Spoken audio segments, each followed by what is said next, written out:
Okay so कल के lecture में हमने कस्टमर कस्टमर टेबल का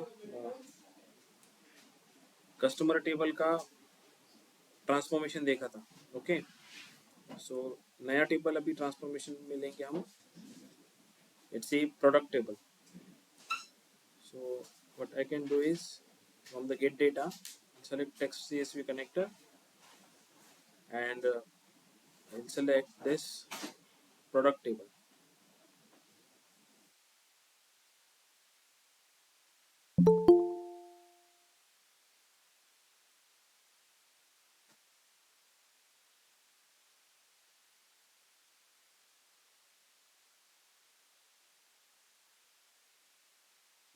सो प्रोडक्ट टेबल का ये प्रीव्यू डेटा है मेरे पास अभी। इसमें कुछ ट्रांसफॉर्मेशन मुझे करना है, so I will just click on the transform data.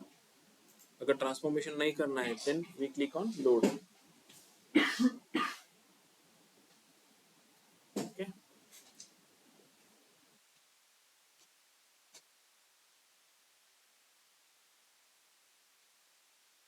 Screen दिख रहा है ना सबको? Yes, sir. Yes. Okay fine.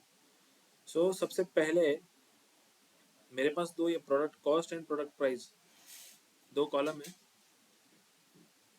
अगर मैंने देखा तो हर एक जो सेल है वो सेल कुछ डेसिमल नंबर्स यहाँ पे मुझे शो कर रही है, but I want to restrict this decimal number to certain certain point.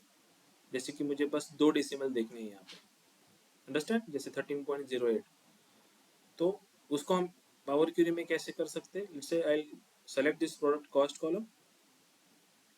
From the transform options I am having this option round.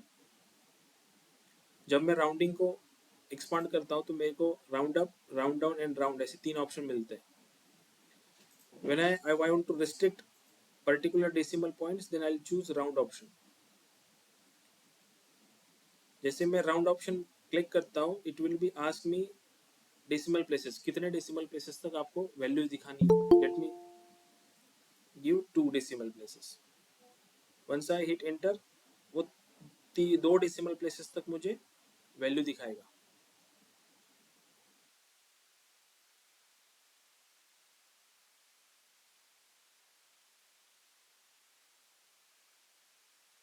Okay same way में प्रोडक्ट प्राइस का भी वैसे कर सकता हूँ। एट अ टाइम में दोनों कॉलम सेलेक्ट करके दोनों पे एक ही ऑपरेशन कर सकता हूँ। Instead of selecting those table individually, दोनों कॉलम्स को मैं एक साथ सेलेक्ट करके कंट्रोल प्रेस करके डायरेक्टली राउंडिंग ऑप्शन यूज कर सकता हूँ। तो वो जो स्टेप होगी वो स्टेप दोनों कॉलम्स के लिए अप्लाई होगी, राइट? यहाँ पे और भी ऑप्शन है जैसे round up and round down. तो इसका क्या मतलब होता है? लेट मी इस प्रोडक्ट कॉस्ट के कॉलम के ऊपर मैं राउंड अप यूज कर रहा हूँ।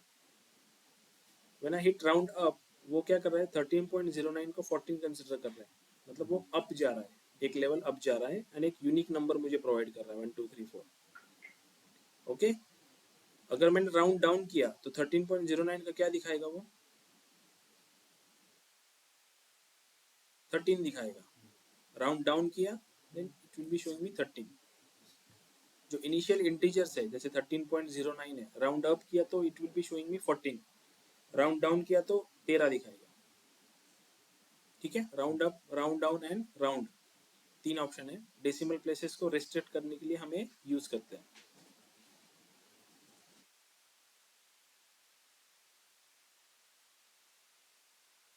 सो मैं दोनों कॉलम्स को सेलेक्ट कर रहा हूँ and then I will just use round options to restrict two decimal places.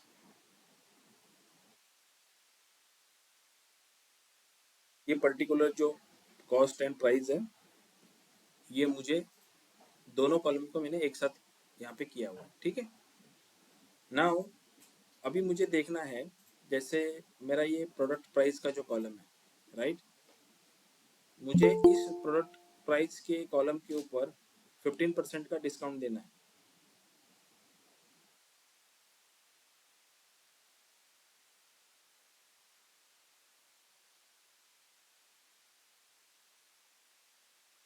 इस प्रोडक्ट प्राइस के ऊपर हर एक प्रोडक्ट की प्राइस है यहाँ पे। जैसे फर्स्ट प्रोडक्ट है उसकी प्राइस यहाँ पे मुझे 13.99 दिख रही है, तो इस पे मुझे अगर 15% का 15% का डिस्काउंट देना है एंड एक नया कॉलम मुझे चाहिए जो मुझे डिस्काउंटेड प्राइस करके दे आफ्टर 15% डिस्काउंट, तो मैं कैसे निकाल सकता हूँ इस 34.99 को? अगर मैंने 15% से डिस्काउंट दिया है तो जो वैल्यू आएगी, इसका लॉजिक क्या रहेगा, कैलकुलेशन क्या रहेगा, कैसे कैलकुलेट कर सकते हैं?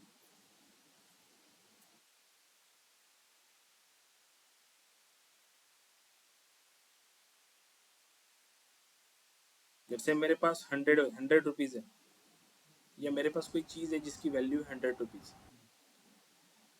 मैंने इसके ऊपर 15% का डिस्काउंट दिया है, 15% का, राइट?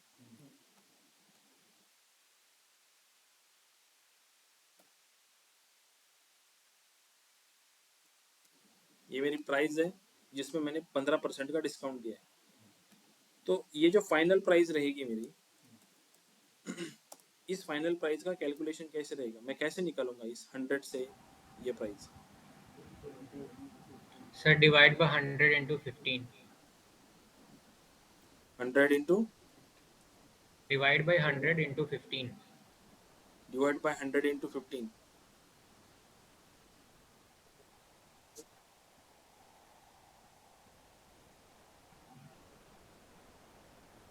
15% का डिस्काउंट देना है मुझे, देन 100 इंटू 15 डिवाइड बाय 100, तो वो 15 आएगा ना, 100 का 15%। Yes. अगर मैंने 100 multiply by 100 and divide sorry multiply by 15 किया एंड डिवाइड बाय 100 किया, तो 100 को 100 कैंसिल हो जाएगा ना, सो आंसर 15 आएगा। सो मुझे 15, आंसर तो 85 आना चाहिए ना वैसे देखा जाए तो, 85 honestly, right? राइट? तो ऐसे कर सकते हैं 100 माइनस दिस 15%, राइट? 100 माइनस 15%, तो जो वैल्यू आएगी it is nothing but my final price. समझ में आ रहा है क्या? अदरवाइज मैं ऐसे Yes. किया तो इस प्राइस के कॉलम को let's say equal to this price column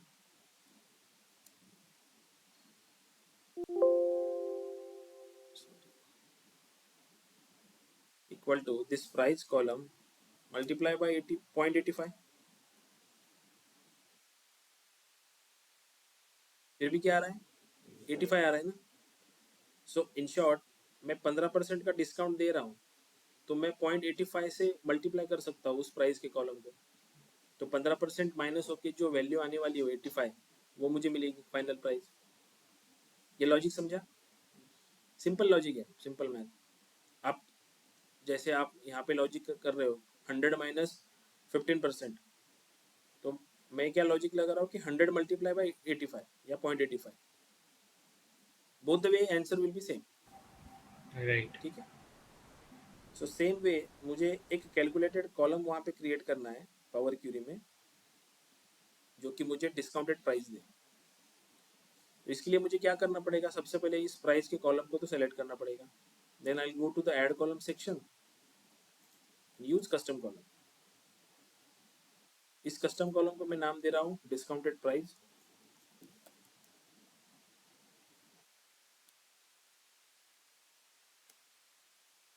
and formula में मैं क्या डाल सकता हूँ, simply this product price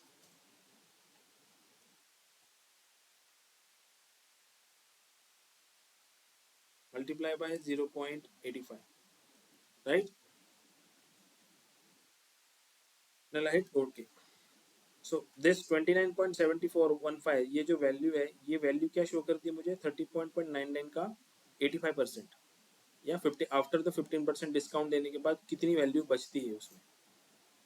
clear है ये? अगेन इसको मैं राउंड कर सकता हूँ 2 डेसिमल प्लेसेस तक।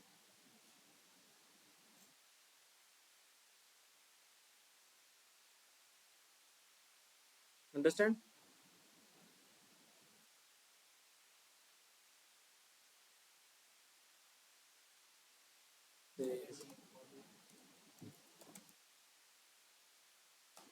Final discounted price understand? बनाओ, ये कॉलम बनाओ, डिस्काउंटेड प्राइस का कॉलम बनाओ सब लोग।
बन गया? Yes, sir. Yes, sir. Okay, so now मेरे पास डेटा में ये प्रोडक्ट साइज का कॉलम है। इस प्रोडक्ट साइज के कॉलम को अगर मैं देखूँ तो it contains words along with numbers. तो ऐसे डेटा को एनालिसिस नहीं कर सकते हम जिसमें वर्ड्स, टेक्स्ट या मिक्स डेटा टाइप हो। तो मुझे ये कॉलम नहीं चाहिए इस डेटा में। सो इसको रिमूव कैसे कर सकता हूँ मैं कॉलम? फर्स्ट वे, इस पर राइट क्लिक करके मैं इसको रिमूव कर सकता हूँ, राइट। सेकंड वे, मेरे पास ट्रांसफॉर्म में यहाँ पे और इन द होम ऑप्शंस मेरे पास है रिमूव कॉलम्स। ये जो रिमूव कॉलम्स का बटन है, जिसको मैं एक्सपांड करता हूँ तो remove columns and remove other columns, ऐसे दो ऑप्शंस आते हैं। So let's say product size का कॉलम है, मैंने ये सेलेक्ट किया हुआ है। If I use remove other columns तो ये प्रोडक्ट साइज का कॉलम वैसे के वैसे रहेगा, बाकी के सारे कॉलम्स रिमूव हो जाएंगे। And if directly I simply से रिमूव कॉलम्स, तो जितना मेरा सिलेक्शन है वो रिमूव हो जाएगा। डिफरेंस समझ में आ रहा है? Remove columns, remove other columns. इस केस में मैं रिमूव कॉलम्स कर सकता हूँ, तो कॉलम रिमूव हो गया वो। सेम वे, चूज कॉलम जो ऑप्शन है यहाँ पे, रिमूव कॉलम्स के साइड में चूज कॉलम है, मैं इसको एक्सपांड करता हूँ। लेट्स से यहाँ पे मेरे पास दो ऑप्शन है, choose column, go to columns. अगर मैं चूज कॉलम सेलेक्ट करता हूँ तो वो मुझे फ्लेक्सिबिलिटी देता है कि इस पर्टिकुलर टेबल में से मुझे कितने कॉलम्स चाहिए। लेट्स से मैंने यहाँ पे बस प्रोडक्ट नेम का कॉलम सेलेक्ट किया है, आई हिट ओके, तो वो बाकी के जो कॉलम्स है उनको अपने आप रिमूव कर देगा और बस एक ही कॉलम्स मुझे देगा। इन शॉर्ट, इस स्टेप्स पे या इस ऑप्शन से मैं क्या कर सकता हूँ, मेरे टेबल्स के अंदर के जो कॉलम्स है, जितने कॉलम्स मुझे रिक्वायर्ड है उतने ही कॉलम्स में डेटा में रख सकता हूँ, बाकी के कॉलम्स में रिमूव कर सकता हूँ। रिमूव कॉलम से वो चीज पॉसिबल क्यों नहीं है? क्योंकि आपको सिलेक्शन क्राइटेरिया नहीं मिलता है यहाँ पे। रिमूव कॉलम्स में आपको एक एक कॉलम्स रिमूव करना पड़ेगा। तो अगर सेलेक्टेड कॉलम्स रिमूव करने हैं देन यूज चूज कॉलम।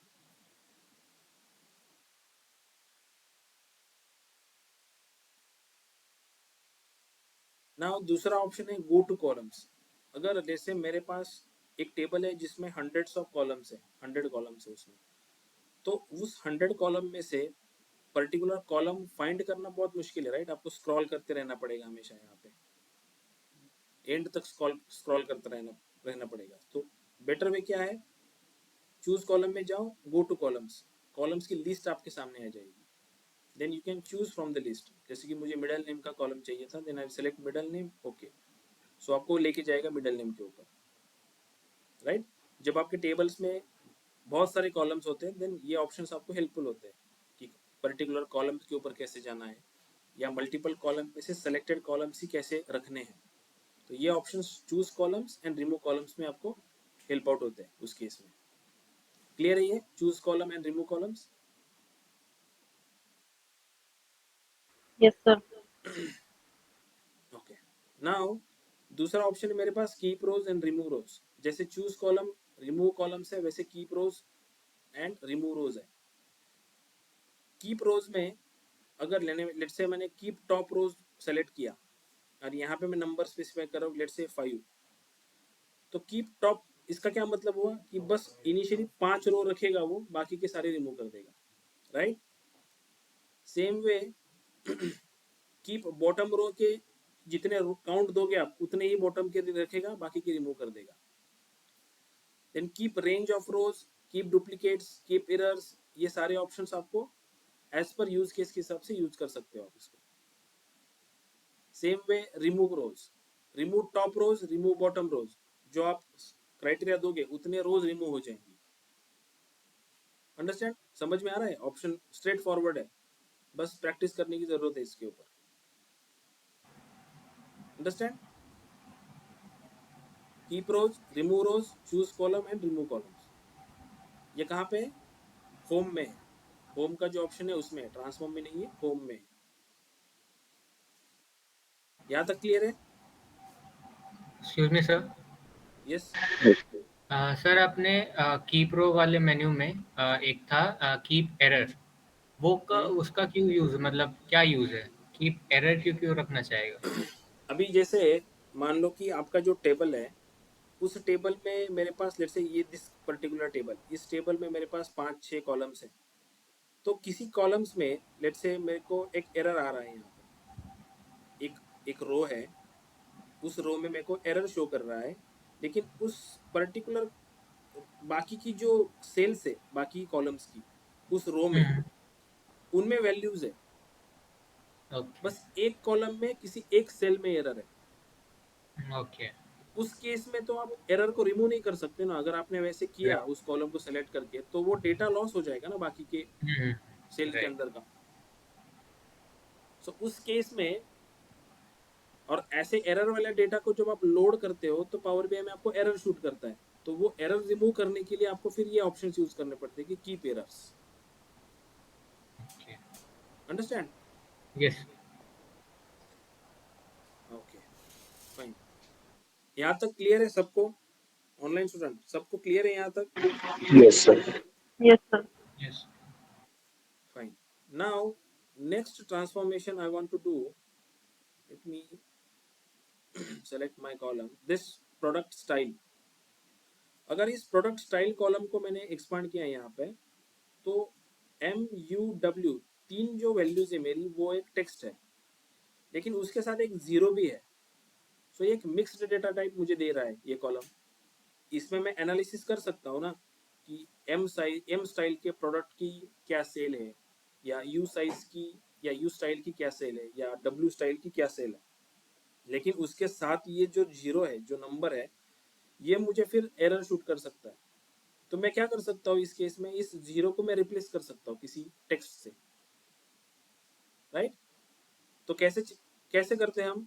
अगर मुझे इस जीरो को रिप्लेस करना है NA से, नॉट अवेलेबल, तो मैं कैसे कर सकता हूँ रिप्लेस उसको? कौन सा ऑप्शन यूज कर सकते हैं?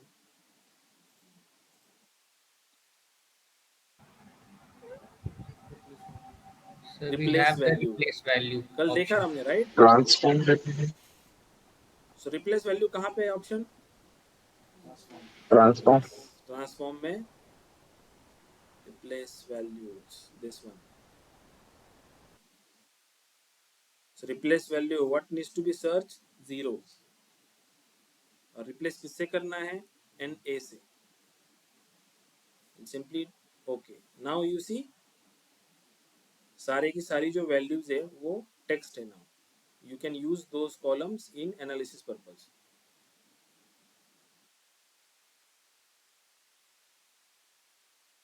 ठीक है, बनाओ ये प्रोडक्ट स्टाइल के अंदर का जीरो रिप्लेस करो।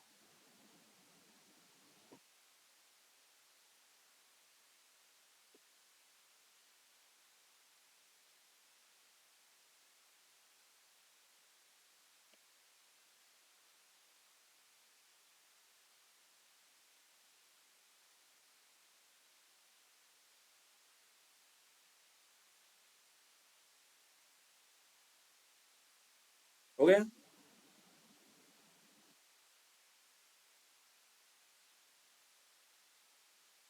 हो गया sir. Okay. Yes. Now next requirement is, मुझे ट्रांसफॉर्मेशन में ऐसे चाहिए, मेरा ये प्रोडक्ट SQA का जो कॉलम है, यहाँ पे HL-U509-R, ये जो सिंगल वैल्यू है फर्स्ट वाली, इसमें से मुझे एक्सट्रैक्ट करना है HL-U509। ये लास्ट वाला जो है -R, ये नहीं चाहिए मुझे। समझ में आ रहा है? अगर मैं ऊपर का और उसके नीचे वाला जो दो सेल को कंपेयर करूँ एक दूसरे के साथ, तो एक्चुअल में फर्स्ट जो सेल है HL-U509-R, इसको एक्सट्रैक्ट करने के बाद फाइनल आउटपुट में मुझे ऐसे चाहिए HL-U509। वो बाद वाला जो डिलिमिनेटर है एंड जो नंबर है वो व्हाटएवर जो रहेगा वो मुझे नहीं चाहिए। रिक्वायरमेंट समझ में आया? तो उसके लिए क्या कर सकते हैं हम? एक्सट्रैक्ट में क्या ऐड यूज कॉलम में जाके एक्सट्रैक्ट करेंगे। एक्सट्रैक्ट में क्या करेंगे? Text before deliminator. लेकिन मेरे पास जो डिलिमिनेटर है यहाँ पे सेम डिलिमिनेटर, राइट? आप कैसे मैनेज करोगे? अगर मैंने डिलिमिनेटर के पहले वाला दे देगा तो वो HL दे देगा मुझे, HL SO। उसको कैसे पता चलेगा कि ये जो पहला डिलिमिनेटर है उसको कंसिडर नहीं करना है, सेकंड वाला डिलिमिनेटर कंसिडर करना है? You are right about text before deliminator हम यूज कर सकते हैं, लेकिन टेक्स्ट बिफोर डिलिमिनेटर में भी कुछ ऑप्शंस है।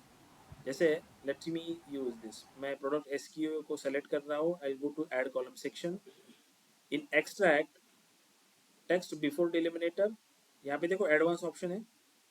इस एडवांस ऑप्शन में वो मुझे बोल रहा है कि scan from the deliminator from the start of the input. Deliminator में पास कर रहा हूँ कि ये deliminator hyphen, right? Number of deliminator to skip, कितने डिलिमिनेटर स्किप करने हैं? लेट्स से मैं यहाँ पे पुट कर रहा हूँ one deliminator to skip initial level का from the start of the input. If I do okay, see HL first deliminator उसने स्किप किया, सेकंड डिलिमिनेटर के पहले वाला आपको दे दिया। अंडरस्टैंड? इसको नाम दे Yes, रहा हूँ sir. मैं SKU टाइप।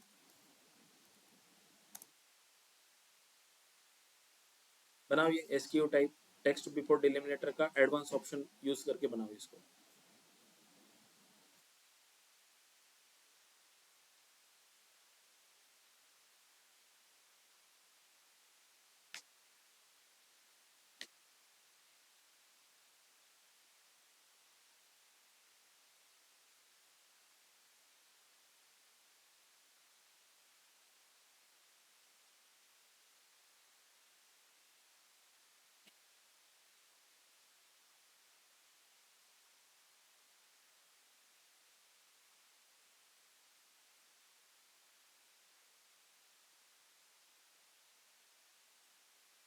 हो गया? ऑनलाइन स्टूडेंट सबका हो गया? Yes, sir. यस कि नहीं? Yes, sir. हो गया। Okay fine.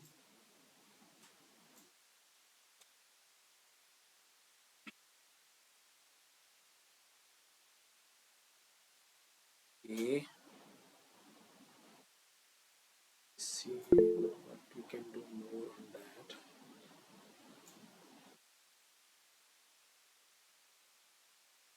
सर एक स्टूडेंट है जिसको नहीं समझ आया, मैं रिपीट करूंगा।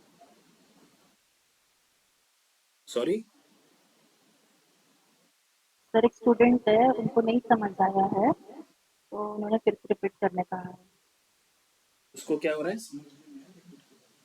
नहीं समझ में आ रहा है? कौन सा चीज नहीं समझ में आया उनको? ये लास्ट वाला स्टेप जो किया हमने वो? Yes. Okay fine. So basically हमने क्या किया, हमारे पास ये प्रोडक्ट SQA का एक कॉलम है, राइट? This one. इस पर्टिकुलर सेल की अगर मैं बात करूं, फर्स्ट सेल की, यहाँ पे है HL-U509-R। तो मुझे क्या चाहिए? बस फर्स्ट वाला जो है HL-U509, इतना ही मुझे एक्सट्रैक्ट करना है इस सेल के अंदर से। उसके बाद वाला जो डिलिमिनेटर है आईफन एंड उसके बाद वाला जो भी रहेगा वैल्यूज, वो मुझे नहीं चाहिए। लेकिन मुझे क्या चाहिए? बस HL-U509 इस पर्टिकुलर सेल से। अगर मैं थर्ड नंबर वाली सेल बात करूँ तो मुझे चाहिए SO-5909, इतना ही चाहिए मुझे। अगर मैं इस वाली सेल की बात करूँ 6 नंबर की, तो यहाँ पे CA-1098 है, तो दिस इज माई रिक्वायर्ड, मुझे यही चाहिए। तो हर एक सेल के लिए उसने क्या करना चाहिए, इन शॉर्ट जो सेकंड डिलिमिनेटर है मेरा, उस सेकंड डिलिमिनेटर के पहले वाला मुझे आउटपुट में देना चाहिए एक्सट्रैक्ट करके, राइट। हमने जितना पढ़ा अभी तक, text before deliminator, text after डिलिमिनेटर, उसमें से टेक्स्ट बिफोर डिलिमिनेटर हम यूज कर सकते हैं, लेकिन हमें पावर बीआई को बताना पड़ेगा कि ये जो फर्स्ट डिलिमिनेटर है हाइफन, इसको तुम स्किप करो एंड सेकंड डिलिमिनेटर को एज अ कंसिडर करो फॉर एक्सट्रैक्टिंग द थिंग्स। इसलिए हमने क्या किया, टेक्स्ट बिफोर डिलिमिनेटर ही यूज किया। I just remove this, I just select product SKU, go to the add column, क्योंकि मुझे नया कॉलम चाहिए। From extract options I use text before deliminator. Text before deliminator में मैं डिलिमिनेटर पास कर रहा हूँ, but in the advance option मैं ये डिलिमिनेटर स्किप करना है कि नहीं करना है ये यहाँ पे मेंशन कर सकता हूँ। जैसे यहाँ पे मैं 1 पास कर रहा हूँ। इन शॉर्ट मैं ये बता रहा हूँ इस प्रोसेस को कि तुम इस सेल में जाओ, HL-U509-R, ये जो वैल्यू है इसके अंदर की, इस पर्टिकुलर सेल से फर्स्ट डिलिमिनेटर जो है, जो मेंशन किया हुआ है, इसको स्किप करो एंड जो सेकंड डिलिमिनेटर है, क्योंकि दोनों डिलिमिनेटर सेम ही है अपने केस में, तो सेकंड डिलिमिनेटर का पहले वाला वर्ड मुझे एक्सट्रैक्ट करके दो। अगर यहाँ पे लेट्स से ऐसे होता HL-U509.R, दो डिलिमिनेटर अलग अलग होते हैं, देन कैसे रिमूव करते हैं हम इसको। लेट्स से यहाँ पे जो वैल्यू है, इंस्टेड ऑफ सेकंड आइफन यहाँ पे अगर डॉट होता, तो हम कौन सा ऑप्शन यूज करते हैं, टेक्स्ट बिफोर डॉट। डिलिमिनेटर, राइट। और ये एडवांस ऑप्शन यूज करने की भी जरूरत नहीं, हम यहाँ पे डिलिमिनेटर ही डॉट दे देते कि डॉट के पहले वाला हमें चाहिए, करेक्ट। लेकिन अपने केस में दोनों डिलिमिनेटर सेम ही है, इसलिए एडवांस ऑप्शन यूज करना पड़ रहा है, और हमें बता रहा है कि फर्स्ट डिलिमिनेटर को स्किप करो, सेकंड डिलिमिनेटर को एक्सट्रैक्टिंग के लिए यूज करो। अंडरस्टैंड?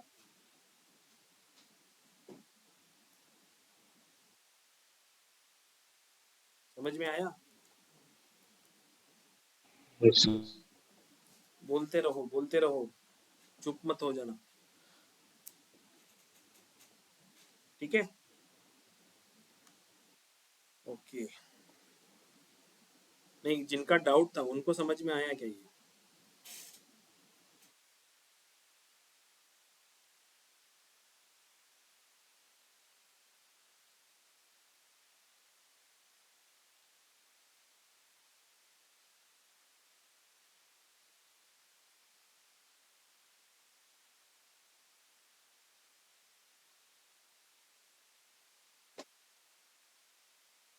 समझ आया है सर। Okay, great.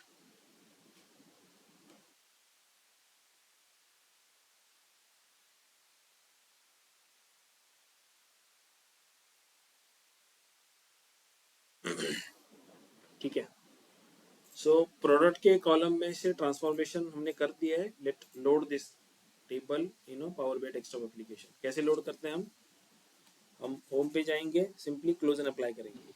हो जाएगा।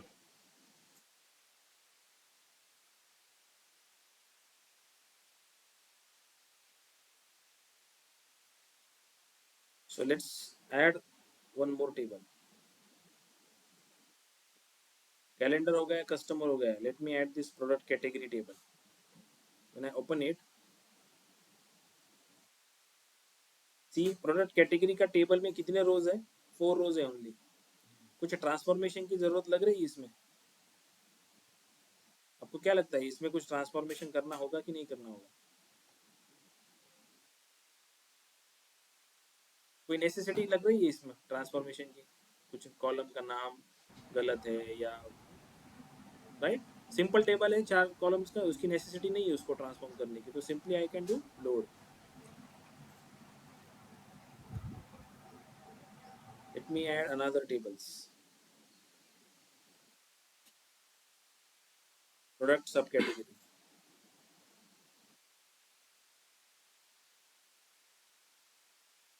Okay, again product subcategory also 3 columns only with the key and subcategory name. इसको भी ट्रांसफॉर्मेशन की कोई जरूरत नहीं है इस कॉलम में. So let me load this.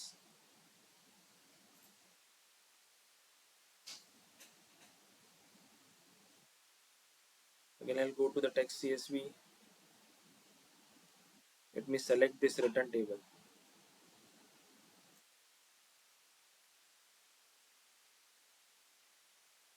Return का table also contain keys and return date and return quantity. No transformation needed for this.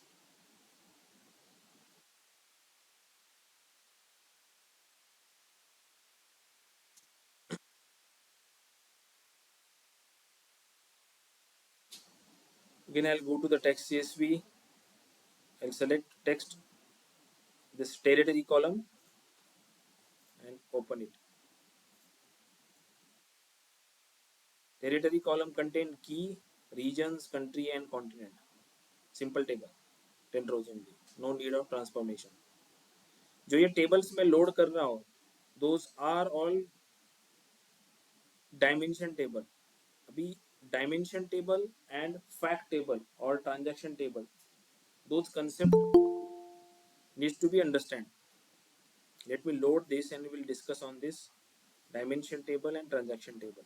क्या होता है वो actually, ठीक है?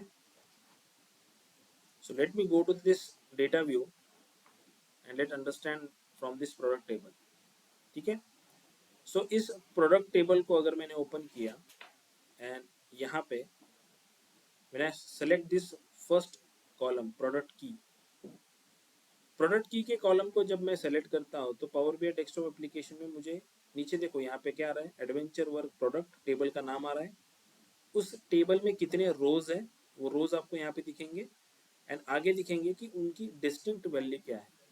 डिस्टिंक्ट इन द सेंस कि इस पर्टिकुलर कॉलम में डिस्टिंक्ट वैल्यू कितनी है, मतलब विदाउट डुप्लीकेट्स कितने हैं, right. Distinct in the sense कि अगर लेट से मैं एक्सेल पे आपको नंबर दे रहा हूँ ये, ठीक है, let's say 1, again 1, 2, 3 and 3. ये पर्टिकुलर मेरे पास अगर कॉलम है, लेट मी इसको नाम दे रहा हूँ वैल्यूज. मेरे पास एक कॉलम है वैल्यूज नाम का जिसमें कुछ नंबर मैंने स्टोर करके रखे हैं. मैं अगर आपको पूछूं कि मेरे पास कितने रोज है, मेरे पास कितने रोज है, कितने रोज है मेरे पास 5 रोज है, राइट. 5 रोज है मेरे पास. लेकिन मैं अगर पूछूं कि मेरे पास कितने डिस्टिंक्ट है, कितनी डिस्टिंक्ट वैल्यूज है, तो this one and this one consider as a 1, Yes. right. Then this 2 as a 2 and this 3 as a 3. तो मेरे पास 1 2 3 डिस्टिंक्ट वैल्यू है. अंडरस्टैंड, समझ में आ रहा है डिफरेंस. डिस्टिंक्ट मतलब क्या, डुप्लीकेट रिमूव करने के बाद मेरे पास कितनी वैल्यूज बचती है इन शॉर्ट. ओके, सो वैसे पावर बीआई में मुझे पता चलता है पर्टिकुलर कॉलम सेलेक्ट करने के बाद कि उस कॉलम में कितने रोज है यानी कितनी डिस्टिंक्ट वैल्यू है. यहाँ पे जितने रोज है 293 रोज, उतनी ही यहाँ पे डिस्टिंक्ट वैल्यू है. इन शॉर्ट हर एक जो रो है ये हर एक रो यूनिक है इस केस में, क्योंकि हर एक रो के लिए एक अलग से की बनी हुई है.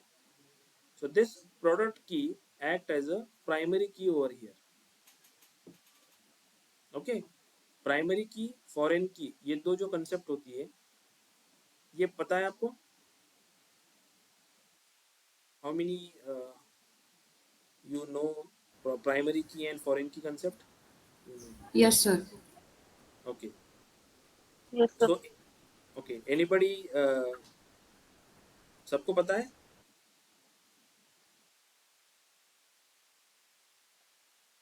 No, sir, can you please tell the difference between both of them? Okay, तो हम एक शॉर्ट में देखते हैं कि क्या फर्क है इन दोनों में और कब यूज होती है, किस लिए यूज होती है, राइट. सो प्रोडक्ट का टेबल हम देख रहे हैं, राइट. इस प्रोडक्ट टेबल में हर एक रो यूनिक है.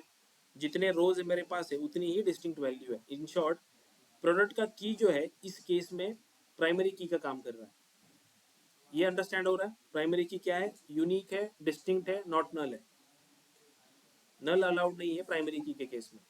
आप कोई भी नल वैल्यू मतलब ऐसा कोई प्रोडक्ट आप रख ही नहीं सकते इस टेबल में जिसकी कोई प्रोडक्ट की ना हो। आपको नंबर देना ही पड़ेगा उस टेबल में उस वैल्यूज को स्टोर करने के लिए। सो प्रोडक्ट की इस केस में प्राइमरी की है।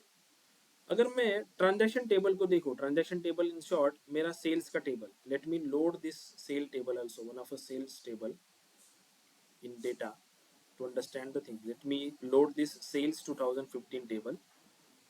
Let's understand from this.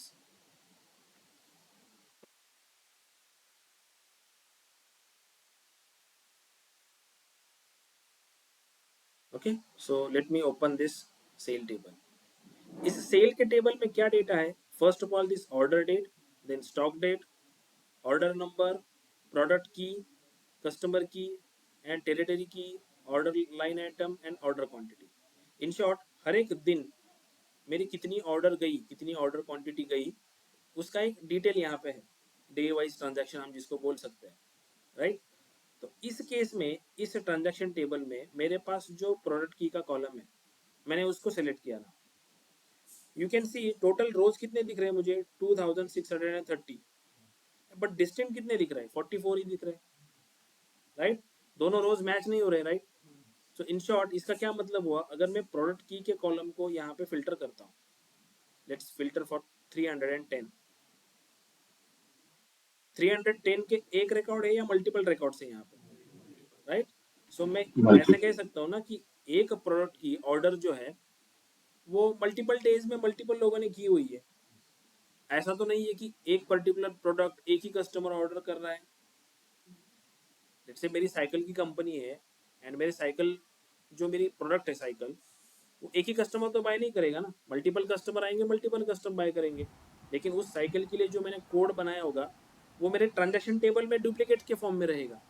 लेकिन मैंने डायमेंशन टेबल में उसकी बस सिंगल रो रहेगी कि प्रोडक्ट का नाम ये है, प्रोडक्ट का डिटेल क्या है, साइकिल है, उसका टाइप क्या है, कौन से मटेरियल से बनी हुई है, उसका सारा जो डिस्क्रिप्शन रहेगा वो रहेगा प्रोडक्ट के टेबल में। लेकिन ट्रांजैक्शन टेबल में वो डिस्क्रिप्शन वगैरह वो सारी चीजें नहीं यूज करूंगा, मैं बस यूज करूंगा प्रोडक्ट की को। मुझे पता है कि प्रोडक्ट नंबर जो है, प्रोडक्ट नंबर 1 जो मेरा है, उस 1 का अगर मुझे डिटेल देखना है then I will go to the product table. लेकिन उस प्रोडक्ट 1 का मुझे सेल देखना है then I will go to the transaction table. So product की act as a primary key in a product table but act as a foreign key in a transaction table. So foreign key can be duplicates, understand? Unique नहीं हो सकती इस case में, transaction table में foreign की unique नहीं होगी। दोनों में फर्क समझा? प्राइमरी की एंड फॉरेन की। Simple example, product table and transaction table. Product table में मेरा हर एक रो यूनिक है क्योंकि उस टेबल में सारे प्रोडक्ट की इंफॉर्मेशन स्टोर है। हर एक रो मुझे एक डिफरेंट प्रोडक्ट की इंफॉर्मेशन प्रोवाइड करता है। लेकिन ट्रांजैक्शन टेबल में उसी प्रोडक्ट का सेल मेंशन है कि वो प्रोडक्ट का सेल कितना हुआ, कौन से दिन हुआ। तो ट्रांजैक्शन टेबल में प्रोडक्ट का की जो है वो मल्टीपल टाइम आ सकता है क्योंकि वो प्रोडक्ट जो है वो मल्टीपल कस्टमर मल्टीपल दिन खरीद सकते हैं, उस पर किसी का कंट्रोल नहीं है। लेकिन अगर आपने कोई नया प्रोडक्ट लॉन्च किया है देन उस प्रोडक्ट का इंफॉर्मेशन आप कहाँ पे मेंशन करोगे? प्रोडक्ट के टेबल में एक नई की बना के मेंशन करोगे। लेट्स से कि मेरी साइकिल की कंपनी है, फर्स्ट मैंने एक साइकिल को एक लाइट इंट्रोड्यूस किया है, मेरे नया प्रोडक्ट इंट्रोड्यूस किया है, तो मैंने वहां पे डाल दिया कि प्रोडक्ट नंबर 2, डिस्क्रिप्शन में डाला लाइट्स। तो वहां पे बस एक रोज आएगा। लेकिन वो लाइट अगर मेरा 1000 कस्टमर परचेस करता है देन वो 1000 एंट्रीज मेरी ट्रांजैक्शन टेबल में होगी। समझ में आ रहा है? ये डिफरेंस समझ में आ रहा है? कंसेप्ट समझ में आ रहा है? प्रोसेस समझ में आ रहा है सबको? Yes. तो Yes, ये sir. होती है प्राइमरी की एंड फॉरेन की। फॉरेन कीज आप यूज करते हो ट्रांजैक्शन टेबल्स में, प्राइमरी की यूज करते हो आप डायमेंशन टेबल्स में, राइट? डायमेंशन टेबल में मेरे बिजनेस नंबर्स नहीं होते। अगर मैं कोई भी ट्रांजैक्शन टेबल आपको या डायमेंशन टेबल में ओपन करके दिखाऊं, let me open this territory. ये टेरिटरी का टेबल मैंने अगर ओपन किया, दिस वन सी यहाँ पे क्या है, रीजन, कंट्री, कॉन्टिनेंट, और उसको एक की बनाई हुई है यहाँ पे, की यूनिक है। जैसे फर्स्ट की मुझे इस रीजन के बारे में, इस कंट्री के बारे में, कॉन्टिनेंट के बारे में बताती है। इसमें मुझे कुछ बता रहा है कि इसका सेल कितना है या क्वांटिटी कितना है, कुछ इन्फॉर्मेशन नहीं है यहाँ पे, right. So dimension table contain all the information, मैं उसको बोल सकता हूँ कि without business numbers. But transaction table का जो टेबल, अपना जो सेल्स का टेबल है, इसके अगर आपने देखा तो इसमें क्या है, ऑर्डर क्वांटिटी है इसमें, और बाकी की जो रेफरेंस की है या जो फॉरेन्स की यहाँ पे यूज की हुई है वो from the transaction, from the dimension tables. जैसे कि for example this order date को, इस ऑर्डर डेट को, इस ऑर्डर नंबर का, जैसे प्रोडक्ट की कौन सा 310 नंबर का प्रोडक्ट यहाँ पे परचेस हुआ या इसकी ऑर्डर आई है, कौन से कस्टमर ने इसको खरीदा, उसका यहाँ पे नंबर है 24757।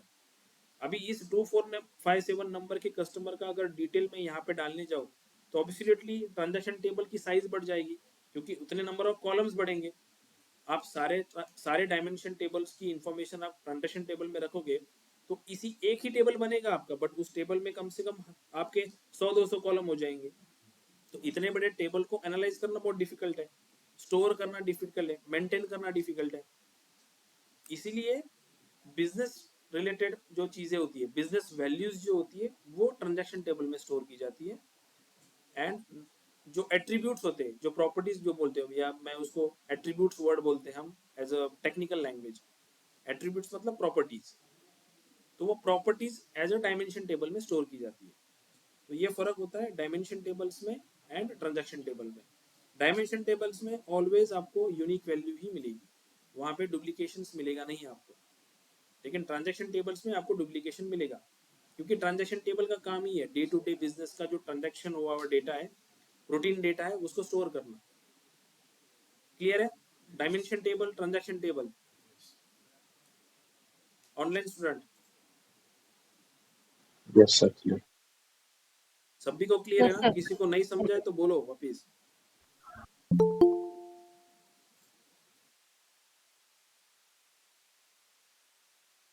सबको समझ में आया?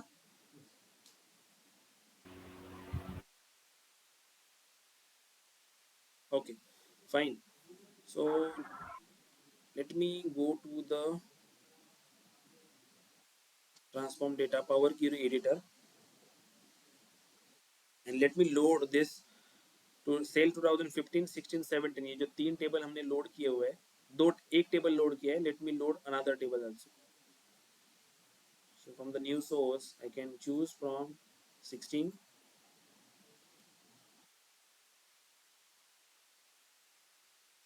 अब अगर मैं पावर क्वेरी एडिटर में हूँ एंड देन मैं यहाँ से मैंने अगर टेबल को कॉल किया है तो यहाँ पे मुझे डायरेक्टली ओके का आएगा, क्योंकि I am already in power query editor.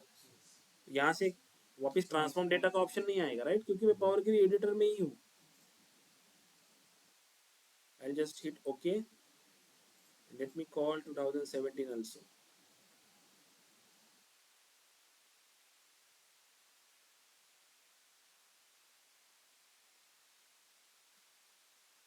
ठीक है, तो मेरे पास अभी तीन टेबल है, ये 2015 का सेल, 16 का सेल, 17 का सेल। अगर इन तीनों टेबल्स का स्ट्रक्चर मैंने देखा, लेट्स से फर्स्ट वाला टेबल में 2015 का सेलेक्ट करता हूँ, यहाँ पे देखो कोने में क्या शो करेगा, 8 कॉलम्स। उस पर्टिकुलर टेबल में कितने कॉलम है वो आपको यहाँ पे पावर क्वेरी एडिटर में दिखाई देगा नीचे। 8 कॉलम इसमें है, 16 में अगर जाओ उसमें भी 8 कॉलम है, 17 में जाओ तो उसमें भी 8 कॉलम है। इन शॉर्ट ये डेटा का स्ट्रक्चर पूरा सेम है, टेबल का स्ट्रक्चर पूरा सेम है, कॉलम्स के नाम भी सेम है, बस ईयर वाइज डेटा को सेग्रीगेट किया हुआ है कि 15 का डेटा सेपरेट रखा हुआ है, 16 का सेपरेट, 17 का separate. So instead of keeping 3 tables, why can we not put something application or some transformation over here and make it as a one। इस तीनों टेबल्स का डेटा कंबाइनली एक टेबल में लाके रख सकते हैं, ताकि मेंटेन करने के लिए टेबल्स को हम रेफर करने के लिए एक ही टेबल रेफर करें ऑलवेज। अगर 3 टेबल हो तो 16 का डेटा लाने के लिए मुझे एक टेबल रेफर करना पड़ेगा, अगेन 15 के लिए दूसरा टेबल रेफर करना पड़ेगा। लेकिन अगर डेटा कंसोलिडेटेड एक ही टेबल में हो तो एक ही टेबल को रेफर करके मैं इंफॉर्मेशन को ले सकता हूँ। तो 3 टेबल्स को कंबाइन करके एक टेबल बनाने के लिए हमारे पास ऑपरेशंस है होम में अपेंड क्यूरीज, इंपॉर्टेंट टॉपिक्स है merge queries and append queries. Interview में हमेशा इसके ऊपर आपको क्वेश्चन होगा ही होगा कि डिफरेंस क्या है दोनों में, कैसे ऑपरेशंस होता है। कुछ क्रॉस क्वेश्चंस भी होंगे इसके ऊपर, कुछ सिनारियो देंगे आपको, सिनारियो के ऊपर भी आपको क्वेश्चन पूछेंगे। तो डेफिनेटली इसके ऊपर क्वेश्चन आता ही आता है, ये चीज़ पूछे ही पूछे जाता है 110% सभी इंटरव्यू कि what is the difference between append and merge. ठीक है, तो फर्स्ट हम देख रहे हैं अपेंड क्यूरीज। अपेंड क्यूरीज का क्या मतलब है, मैं एक डेटा को दूसरे डेटा के ऊपर अपेंड कर रहा हूँ, इन शॉर्ट मैं स्टैक कर रहा हूँ डेटा को, राइट। टेबल को एक दूसरे के ऊपर स्टैक कर रहा हूँ, क्योंकि टेबल का क्या सेम है, टेबल्स पे स्कीमा सेम है, नंबर ऑफ कॉलम सेम है, राइट, नेम सेम है, डेटा टाइप सेम है। ऐसे केस में मैं अपेंड कर सकता हूँ टेबल। क्लियर हो रहा है मैं जो बोलना चाहता हूँ? इन शॉर्ट, अगर चीज़ों को मुझे अपेंड करना है तो मुझे कुछ प्री रिक्विजिट्स भी लगते हैं। मैं सिंपली किसी भी टेबल्स को किसी भी टेबल के साथ अपेंड नहीं कर सकता, राइट। जैसे मान लो ये वैल्यूज का एक कॉलम है, मान लो कि एक टेबल मेरा 1 है, दिस इज लेट्स से मेरा टेबल T1, उसमें एक कॉलम है वैल्यूज का, और दूसरा मेरा यहाँ पे टेबल है T2, उसमें है लेट्स से नेम का कॉलम,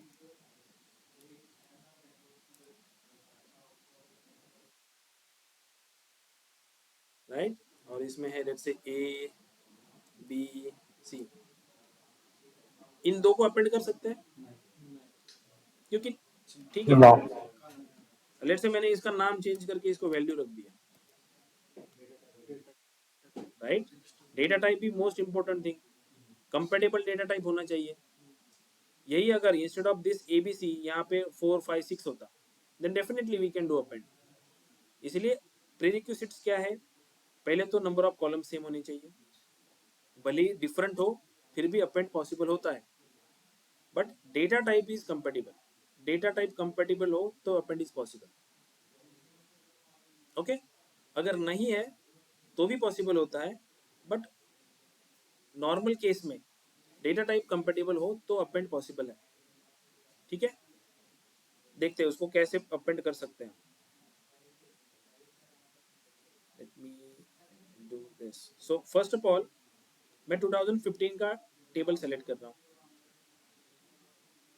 अपेंड क्यूरीज के ऊपर मेरे को दो ऑप्शन मेरे पास है, append queries as a new. मैंने अगर अपेंड क्यूरीज लिया तो 2015 का जो टेबल है इसी टेबल्स के अंदर 16-17 का डेटा चला जाएगा। Append queries as a new लिया तो 15 16 17 के ये तीन टेबल सेपरेट हो जाएंगे और एक चौथा टेबल बनेगा नया जिसमें कंसोलिडेटेड डेटा होगा 15 16 17 का। दोनों में फर्क समझ में आ रहा है? Append queries and append queries as a new. मैं append queries as a new अगर किया 15 16 17 का ये तीन टेबल सेपरेट रह जाएंगे और एक चौथा टेबल नया बनेगा यहाँ पे जिसमें तीनों का कंसोलिडेटेड डेटा होगा। अगर अपेंड क्यूरीज किया तो जो टेबल मैंने सेलेक्ट किया है इसी टेबल के अंदर ये 16 17 का डेटा चला जाएगा। So better to use append queries as a new. So मैंने append queries as a new किया, एक पॉपअप मेरे सामने आता है कि कितने टेबल्स है आपके पास। लेट्स से मेरे पास 3 और मोर टेबल, राइट, 3 टेबल है मेरे पास। जो आपने बाय डिफॉल्ट सिलेक्शन किया था 2015 का वो ऑलरेडी यहाँ पे सिलेक्टेड है। Now you want to select 16, so I will select 16, click on add, 17, click on add. तीनों कॉलम तीनों टेबल्स यहाँ पे है 15 16 17, simply I will hit okay. See append 1 करके एक टेबल क्रिएट हुआ, 15 16 17 का तीनों टेबल सेपरेट है, अपेंड 1 करके एक क्रिएट हुआ जिसमें तीनों ईयर का कंसोलिडेटेड डेटा है। कैसे चेक करें कंसोलिडेटेड डेटा है कि नहीं? हमारे पास यहाँ पे ऑर्डर डेट का कॉलम है तो इस ऑर्डर डेट को यूज करके ईयर का एक कॉलम बना सकते हैं, right. So let me add one column year,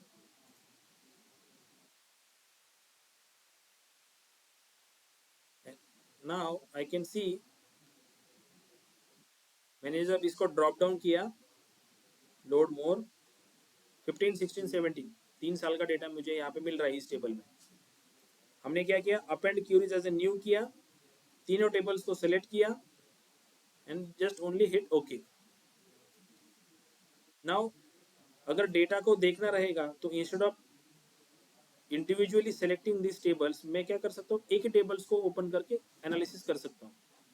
या लोड करते टाइम पे जब मैं ट्रांसफॉर्म हम अप्लाई एंड क्लोज करते हैं तो instead of loading this 3 tables मैं एक ही टेबल को लोड कर सकता हूँ। राइट, समझ में आ रहा है ये? ठीक है, अपेंड करो, append queries as a new. Next transformation जो है अपेंड एंड मर्ज का, वो हम नेक्स्ट लेक्चर में देखेंगे कल के। ठीक है, यहां तक अपेंड 1 तक आप करो, यहां तक रेडी रहो। कैसे करना है, वापस से इस स्टेप को मैं, let me delete this table, मैं एक बार वापस से दिखा रहा हूं। मैंने 2015 का टेबल सेलेक्ट कर लिया, आप कोई भी सेलेक्ट कर सकते हो। मैंने 15 का सेलेक्ट किया, I will go to the home, append queries as a new, select 3 और मोर टेबल्स। मेरा 15 ऑलरेडी है यहाँ पे क्योंकि सिलेक्शन था मेरा 15 के ऊपर। Select 16, click on add, select 17, click on add and then hit okay. Append 1 करके एक आ जाएगा, इसमें आप एक नया कॉलम ऐड करो इधर ईयर का, तो क्रॉस चेक कि पूरा डेटा आया कि नहीं आया। वहां पे जब आप ड्रॉप डाउन करोगे तो कभी कभी आपको वो लोड मोर डेटा पे क्लिक करना होता है, नहीं तो डायरेक्टली बोलोगे नहीं 15 का ही डेटा दिख रहा है वहां पे, ड्रॉप डाउन करते हैं तब नहीं। Late me add this again, मैंने ईयर का कॉलम ऐड किया यहाँ पे। If I drop down this, यहाँ पे देखो 2015 दिखा रहा है बाय डिफॉल्ट, लेकिन लिस्ट में भी इनकम्प्लीटेड आ रहा है, देखो यहाँ पे नीचे, तो इसलिए लोड मोर, फिर 15, 16, 17 दिखेगा आपको। क्लियर है, समझ में आया ये? तो यहाँ तक करो, नेक्स्ट जो है हम कल के लेक्चर में देखेंगे। ऑनलाइन स्टूडेंट लीव मत करना, let me capture the attendance. यहाँ तक सबको समझा? किसी को ऐसा है कुछ डाउट है?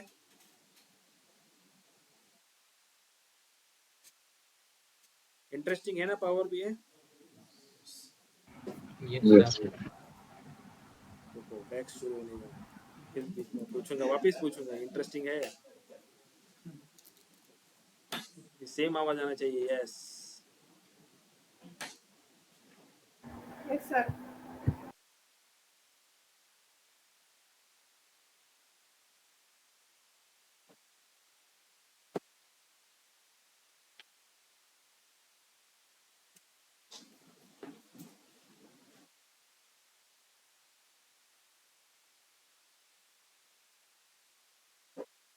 ओके, कैप्चर कर लिया मैंने, आप लीव कर सकते हो।